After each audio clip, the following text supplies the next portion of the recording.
Peki tekrar size döneceğiz. Fatma Bostan Ünsal, size devam edelim.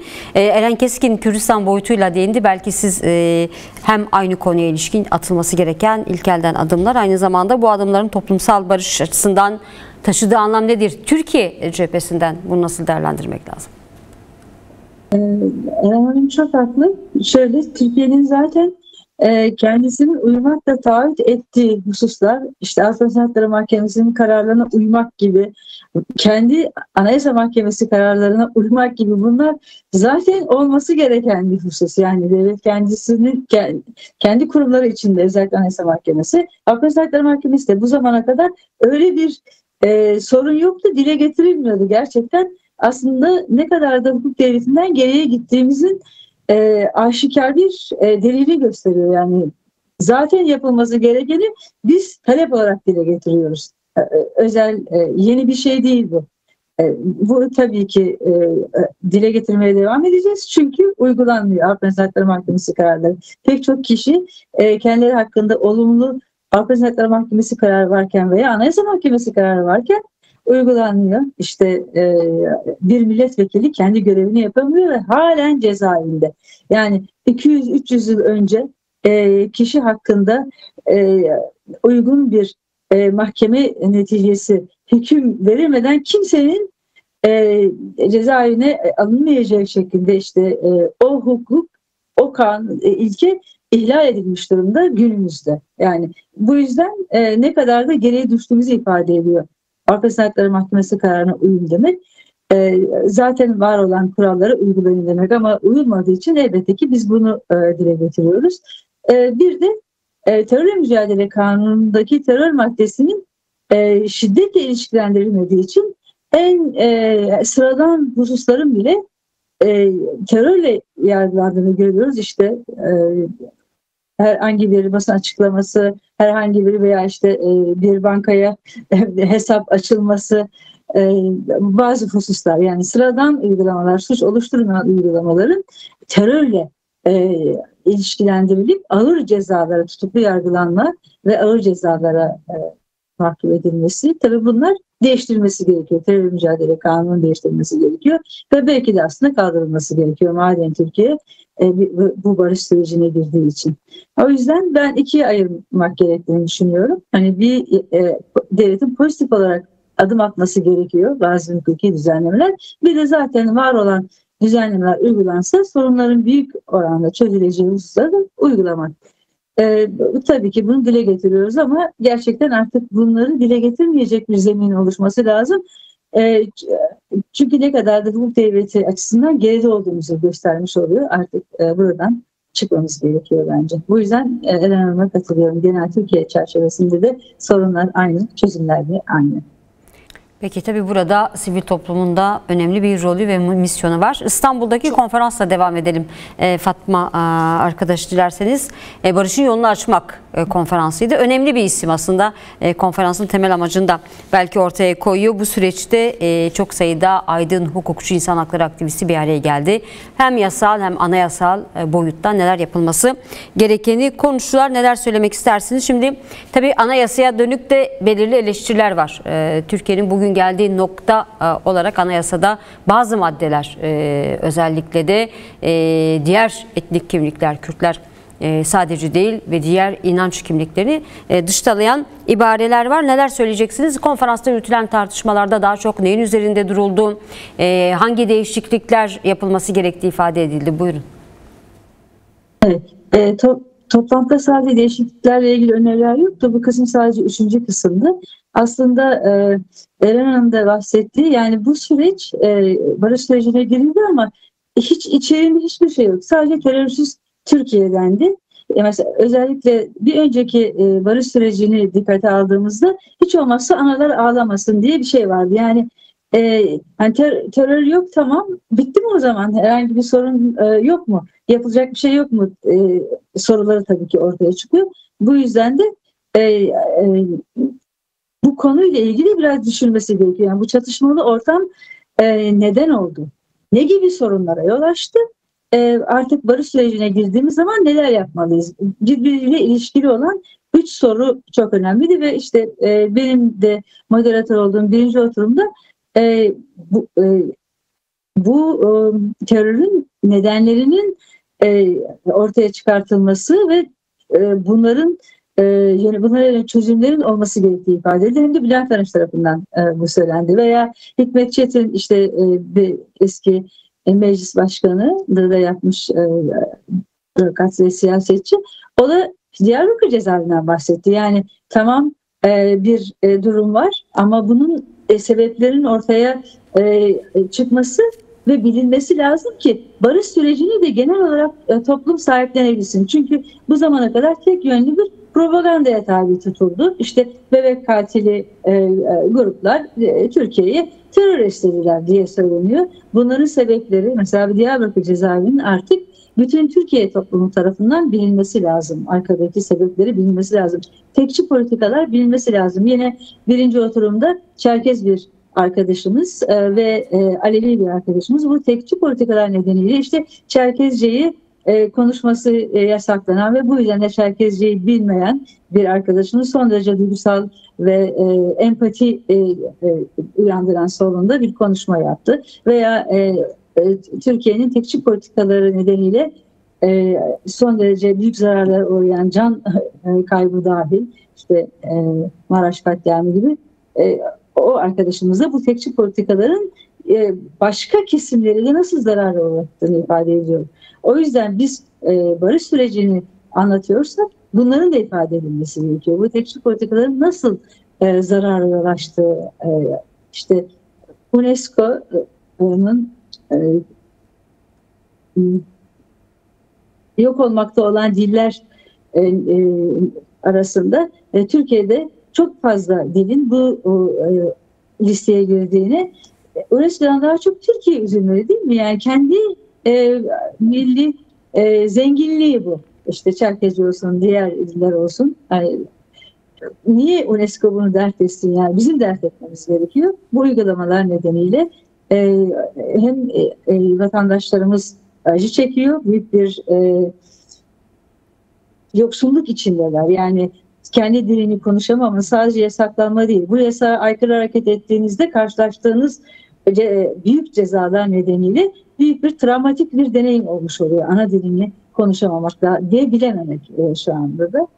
Bu yüzden yani bu nedenlerin bir kere bilinmesi ve paylaşılması gerekiyor ve bu nedenle de ortadan kaldırılması gerekiyor. Bunların verdiği tahribatla beraber işte köy yakmalara falan değinilmedi ama yani bu çatışmalı ortamın ne gibi hasar verdiği, ne gibi zarara yol açtığının bilinmesi gerekiyor ki toplumsallaşabilsin. Yani Eren Hanım da bahsetti, daha çok çatışmalı sürecin doğrudan muhatabı olan Kürt vatandaşlarımız buna daha çok tabii ki sarılıyor. Daha fazla zarar uğramamak için. Eşit yurttaşlık talebi onlar için çok önemli olduğu için ama Türkiye'nin geri kalanı içinde aslında çok büyük zararlara yol açmakta. Yani hem can kaybı onlar için de söz konusu hem de işte 2 trilyon dolar civarında bunun bir ekonomik maliyeti olduğu söyleniyor. Bunun paylaşıldığı bir ortamda elbette ki barış sürecine destek de artacaktır. Bu yüzden bunların ifade edilmesi gereken bir zemin ortaya çıkması gerekiyor. Bu tabii nasıl olabilir? Çünkü biraz daha özgür basın olsa aslında ilk andan itibaren böyle barış sürecinin ilan edildiği bir ortamda gazeteciler harekete geçirip bunların soğukkanlı bir şekilde tartışılması mümkün. Ama maalesef biraz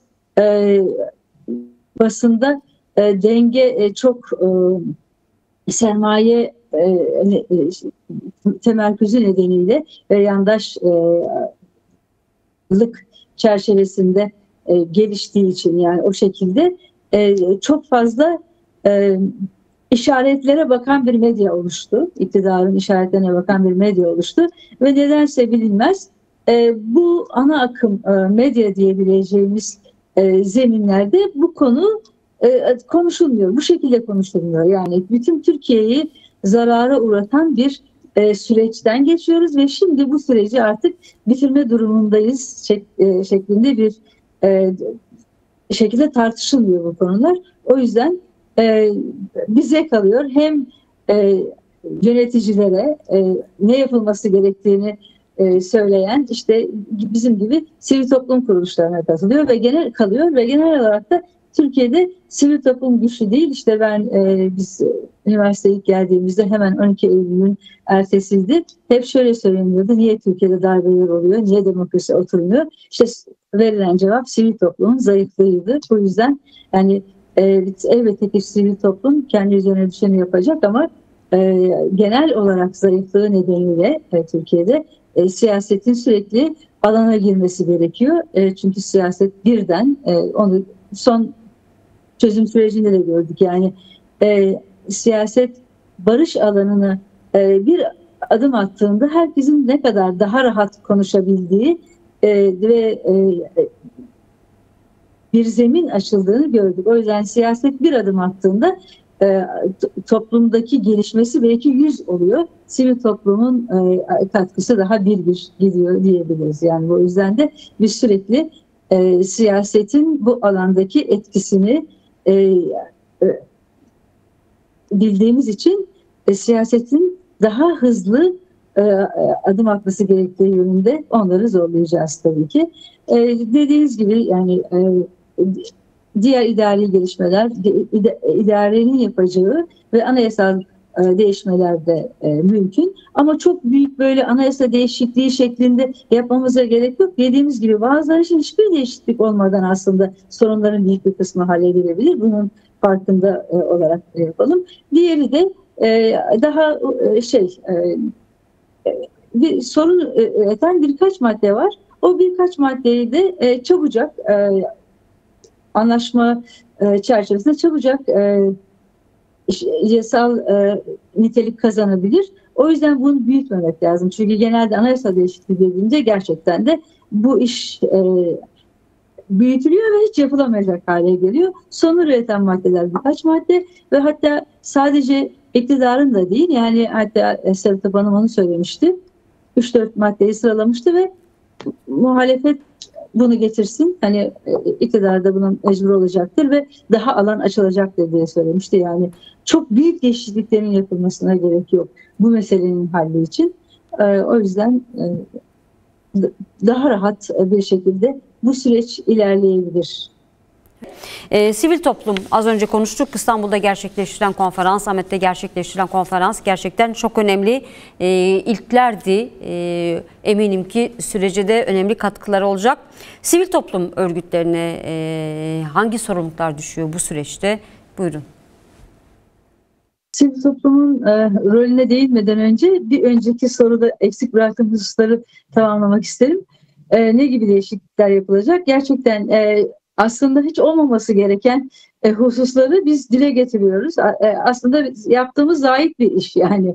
Çünkü çok aleni şekilde olmaması gereken husus mesela kayyum uygulamalarında artık bitmesi gerekiyor. Bu da biliyorsunuz olağanüstü hal sırasında çıkartılmış bir KHK ile konmuştu. Zaten kanun hükmünde kararnamelerin artık olmaması gerekiyor. Yani kanunsa doğru dürüst kanun yapın. Ama Türkiye ne torba kanun diye başka bir şey çıkardı. Yani kanunun olması gereken özelliklerinin dışında kanun üretiyoruz.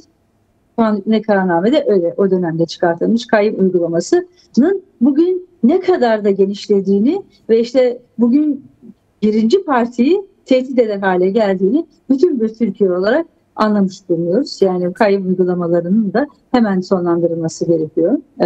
Bir de işte en önemli hususlardan birinin ana dil hakkı olduğunu biliyoruz. Yani Türkçenin dışındaki dillerin kullanma yasağı anayasada geçtiği için bu konuda da bir madde değişikliğiyle rahatlıkla halledilebilir. Zaten aslında biz Türkiye'de şuna şahidiz. Çok alt düzey hukuk metinleri rahatlıkla değişebilir ve sorunlar da çözülebilir. Biz mesela başörtüsü yasağı döneminde de öyle. Kanun yoktu yani ve başörtüsü yasağı olduğu dönemde herhangi bir hukuki değişiklik yapılmadan birden başörtüsü yasaklanmıştı. Eğitim, çalışma ve siyaset hayatından kadınlar dışlanmıştı. Bunun yani daha çok fiili bir durum olarak ortaya çıkıyor. İşte başörtüsü yasağında da bir disiplin maddesi değiştirildi ve tümüyle kalkmış oldu. O yüzden mühim olan, yani hem bir siyasi irade önemli. Bunun için tabii ki toplumsal destek de önemli. Yani başörtüsü yasağına yönelik halk %85'i karşıydı. O yüzden çok rahatlıkla bu mesele aşılabildi. Bu yüzden Türkiye'de de hem siyasi irade önemli, hem de toplumsal destek de bu konuda etkili olacağını düşünüyorum. Yayında bir sorun oldu ama Evet, siz ben görüyoruz ama devam sanırım edeyim görüntünüz isterseniz. dondu. Sivil toplum her ne kadar Türkiye'de çok güçlü olmasa da alternatifin olmadığı için, yani alternatifi bu konuda sessiz kalmak olduğu için ve şu anda da en canlı kesim sivil toplum olduğu için bu görevi başkasına devredemeyeceğiz ve bunu dile getireceğiz. Özellikle de İstanbul'da Barış'a ulaşmak anayasa değişikliği ve komisyon konusunda da sormak istiyorum. bileşenleri Sivil toplum. aslında Türkiye'nin bütün çeşitliliğini hemen hemen yansıtıyordu. İşte muhalefet partilerinden gelenler, temsilcileri oradaydı. Sivil toplumun işte Türkiye'de kutuplaşmış bir toplum olması nedeniyle çok fazla bir araya gelemeyen kesimlerin orada bir araya geldiğini görebiliyoruz. İşte Alevi. Evet değerli izleyenler, az sonra İran ve İsrail Savaşı'nı konuşacağız. Fatma Bostan Ünsal, son sözlerinizi almak istiyorduk. Sivil toplum örgütleri oldukça önemli. Yeni komisyonlar oluşturulacak çözüm için, tabii ki toplumun da beklentileri var. Burada önemli sorumluluk ve görevler düşüyor bu sivil toplum örgütlerine. Sizi dinleyelim, son sözlerinizi alalım, buyurun. Evet, Eren Hanım'ın da bahsettiği gibi Eren Bülül'ün annesi gelmekten imtina ettiğini söyledi ve lince tabi tutuluyorum dedi. Gerçekten zaten mağdur kadın ve yani yine mağdur ediliyor. İşte Uğur Kaymaz bir çocuk, çocuğun öldürülmesine yönelik. Bütün bunlar, hani bu tepkiler aslında dizayn edilmiş. Yani yoksa normal bir toplumun normal tepkileri değil. Yani dizayn edilmiş olduğu için böyle. Bu soğukkanlı bir şekilde durumun ne olduğu bu yüzden de anlatılması lazım. Ki toplumsal bir destek gelsin barış süreci. Çünkü anlaşılıyor ki zaten hani Orta Doğu'daki güç değişimi Türkiye'yi biraz buna evet, mecbur bıraktı. Ve biz bu barış sürecine girdik. Ne güzel. Yani bu uluslararası konjonktür böyle bir güzel adımın atılmasını hem kolaylaştırmış olacak. Türkiye sadece bunda değil, çok partili hayata geçişimiz de aslında uluslararası konjonktürün buna uygun hale gelmesiyle oldu. İkinci Dünya Savaşı'ndaki liberal demokrasilerin yükselmesi Türkiye'yi de bu alana sevk ettiği için daha önce pek çok kez çok partili hayata geçmek teşebbüsümüz olmasına rağmen başarılı olmadı ve 46'da oldu. 46 çok iyi değil seçimler ama 50'den sonra seçimler yargı yönetiminde yapıldı ve Türkiye bu sorunu aştı, yani çok partili bir siyasete girdi. Bugün de öyle. Uluslararası konjonktür Türkiye'yi barış sürecine girmesini ve devam etmesini kolaylaştıracak durumda. Ve burada da tüm Orta Doğu'da Türklerin barışa katkısını görmüş olduk. Yani işte İran'la yönelik olarak Amerika Birleşik Devletleri'nin saldırması, İsrail'in saldırması, orada bir istikrarsızlığı sağlamak, işte rejimi düşürmek gibi hevesleri vardı sanırız. Bunlar ortaya çıkmadı. Bunu da Kürtlerin de önemli olduğunu düşünüyorum. Yani orada iç savaşın ortaya çıkmamasının nedeniyle. İşte bugün ateşkes telaffuz ediliyor. Dün akşam ben bir programa katılmıştım. Yani İsrail'de özellikle savaşı yeni başladı. Yani İsrail neredeyse 2 yıldır Gazze'yi yerle bir ediyor ama İsrail tarafında herhangi bir şekilde savaş fark edilmiyordu. Ama İran'a saldırısı sonrası savaşı yaşamaya başladı ve pek çok nüfus kaybetti. Yani Mısır üzerinden veya teknelerle Avrupa'ya, Yunanistan'a veya işte Kıbrıs'a gidenleri biliyoruz. Yani savaşı gördü ve sonrasında da işte ateşkese yaklaştı diyebiliriz. Ve burada da yani iç savaşa girmemesi İran'ın bölgesel anlamda Kürtlerin barışa yönelimi nedeniyle olduğunu bir daha bütün bölge halkları olarak görmüş bulunuyoruz. Ben bu şekilde okuyorum. Bu yüzden yani uluslararası ortam müsait. İşte Türkiye'deki yöneticiler bunu görmüş durumda, adım atmayı düşünüyorlar ama maalesef Türkiye sorunları çözmekte çok başarılı değil. Yani hatta sorunları kangerleştirmekte öyle çok tecrübemiz var. Bu yüzden siyasetçileri yalnız bırakmıyoruz. Siyasetçileri sürekli kendi murakabemiz altında, sivil toplumun murakabesi altında doğru hareket etmesi için uğraşacağız ve en önemlisi de Türkiye'de şöyle bir durum var. Kutuplaşmış bir toplum diyoruz. Herkes kendi acısına gömülüyor ve başka diğerlerinin acısını görmüyor. İsmet Özel başkalarına karşı savur diye ifade ediyor bu durumu. Bizim toplantıdaki özelliğimiz bu barışa yol açma toplantımızda farklı sivil toplum kesimlerinin bir araya gelmiş olması.